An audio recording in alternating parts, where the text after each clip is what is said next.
come from a country which was created at midnight. When I almost died it was just after midday. 1 year ago I left my home for school and never returned. I was shot by a Taliban bullet and was flown out of Pakistan unconscious. Some people say I will never return home, but I believe firmly in my heart that I will. To be torn from the country that you love is not something to wish on anyone. Now, every morning when I open my eyes, I long to see my old room full of my things, my clothes all over the floor and my school prizes on the shelves. Instead I am in a country which is 5 hours behind my beloved homeland Pakistan, and my home in the Swat Valley. But my country is centuries behind this one. Here there is any convenience you can imagine. Water running from every tap, hot or cold as you wish, lights at the flick of a switch, day and night, no need for oil lamps. Ovens to cook on, that don't need anyone to go and fetch gas cylinders from the bazaar. Here everything is so modern one can even find food ready cooked in packets. When I stand in front of my window and look out, I see tall buildings, long roads full of vehicles moving in orderly lines, neat green hedges and lawns, and tidy pavements to walk on. I close my eyes and for a moment I am back in my valley, the high snow-topped mountains, green waving fields and fresh blue rivers, and my heart smiles when it looks at the people of Swat. My mind transports me back to my school and there I am reunited with my friends and teachers. I meet my best friend Maniba and we sit together, talking and joking as if I had never left. Then I remember I am in Birmingham, England. The day when everything changed was Tuesday, October 9, 2012. It wasn't the best of days to start with as it was the middle of school exams, though as a bookish girl I didn't mind them as much as some of my classmates. That morning we arrived in the narrow mud lane off Haji Baba Road in our usual procession of brightly painted rickshaws, sputtering diesel fumes, each one crammed with 5 or 6 girls. Since the time of the Taliban our school has had no sign and the ornamented brass door in a white wall across from the woodcutter's yard gives no hint of what lies beyond. For us girls that doorway was like a magical entrance to our own special world. As we skipped through, we cast off our headscarves like winds puffing away clouds to make way for the sun, then ran helter-skelter up the steps. At the top of the steps was an open courtyard with doors to all the classrooms. We dumped our backpacks in our rooms, then gathered for morning assembly under the sky, our backs to the mountains as we stood to attention. One girl commanded, "Ashen Besh," or "Stand at ease." And we clicked our heels and responded, "Allah." Then she says, "Hushiyar," or "Attention." And we clicked our heels again. Allah. The school was founded by my father before I was born, and on the wall above us Kushal School was painted proudly in red and white letters. We went to school 6 mornings a week, and as a 15-year-old in year 9 my classes were spent chanting chemical equations or studying Urdu grammar. Writing stories in English with morals like haste makes waste or drawing diagrams of blood circulation. Most of my classmates wanted to be doctors. It's hard to imagine that anyone would see that as a threat. Yet, outside the door to the school lay not only the noise and craziness of Mangora, the main city of Swat, but also those like the Taliban who think girls should not go to school. That morning had begun like any other, though a little later than usual. It was exam time, so school started at 9 instead of 8, which was good as I don't like getting up and can sleep through the crows of the cocks and the prayer calls of the muezzin.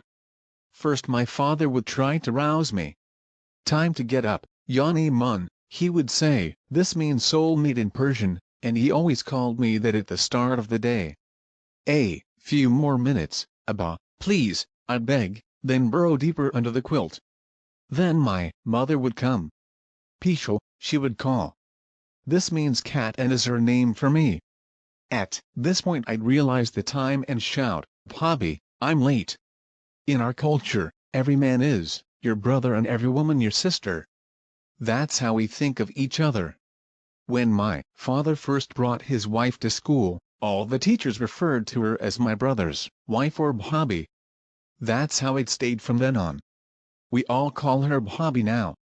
I slept in the long room at the front of our house, and the only furniture was a bed and a cabinet, which I had bought with some of the money I had been given as an award for campaigning for peace in our valley and the right for girls to go to school. On some shelves were all the gold-colored plastic cups and trophies I had won for coming first in my class. Only twice had I not come top, both times when I was beaten by my class rival Malka Ignore. I was determined it would not happen again. The school was not far from my home and I used to walk, but since the start of last year I had been going with other girls in a rickshaw and coming home by bus. It was a journey of just 5 minutes along the stinky stream, past the giant billboard for Dr. Humayun's Hair Transplant Institute, where we joked that one of our bald male teachers must have gone when he suddenly started to sprout hair. I liked the bus because I didn't get as sweaty as when I walked, and I could chit with my friends and gossip with Usman Ali, the driver, who we called Bari Jan, or brother. He made us all laugh with his crazy stories. I had started taking the bus because my mother was scared of me walking on my own. We had been getting threats all year. Some were in the newspapers, some were notes or messages passed on by people.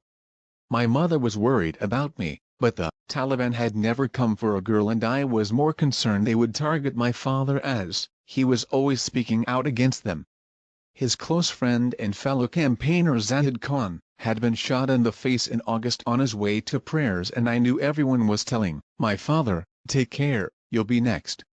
Our street could not be reached by car, so coming home I would get off the bus on the road below by the stream and go through a barred iron gate and up a flight of steps.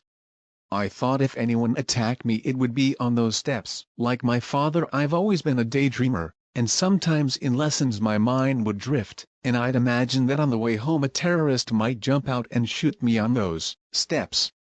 I wondered what I would do. Maybe I'd take off my shoes and hit him, but then I'd think if I did that there would be no difference between me and a terrorist. It would be better to plead, "Okay, shoot me, but first listen to me. What you are doing is wrong.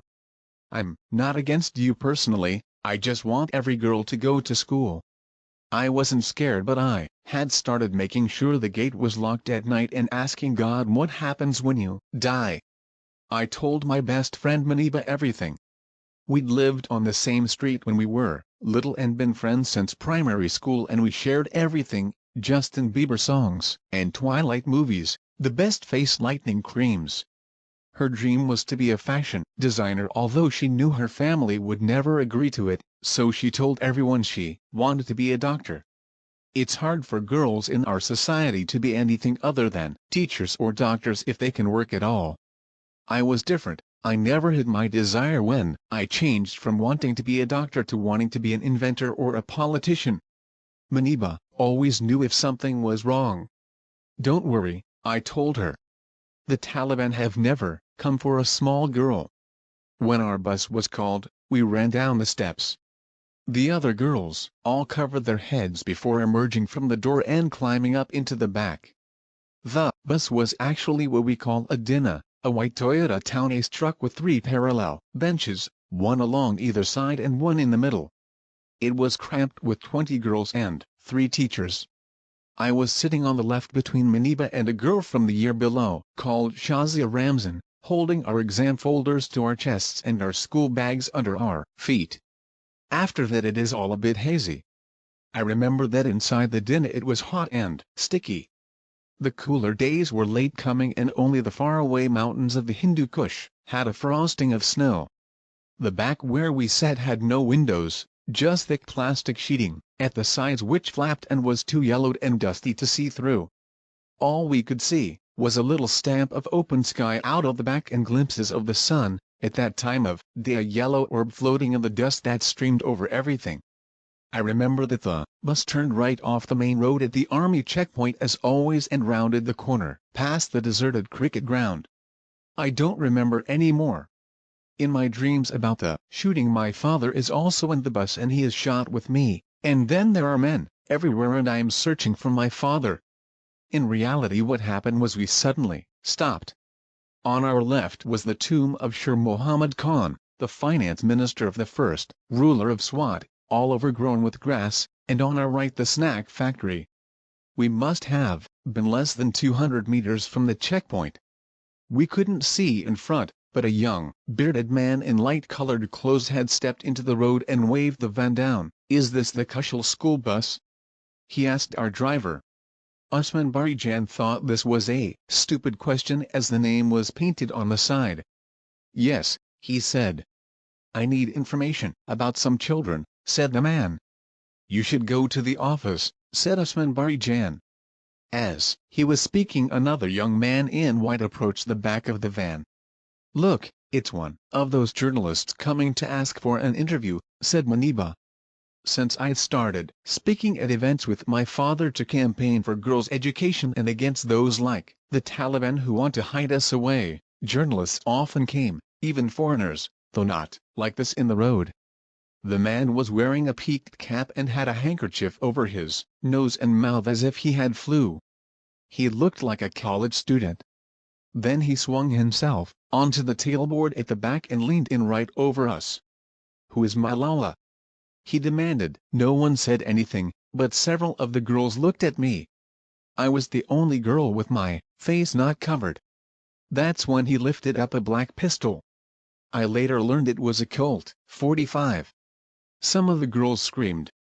Moniba tells me I squeezed her hand. My friends say he fired 3 shots, one after another. The first went through my left eye socket and out under my left shoulder. I slumped forward onto Maniba, blood coming from my left ear, so the other 2 bullets hit the girls next to me. One bullet went into Shazia's left hand, the third went through her left shoulder and into the upper right arm of Kainat Riaz. My friends later told me the gunman's hand was shaking as he fired. By the time we got to the hospital, my long hair and Maniba's lap were full of blood. "Who is Malala?"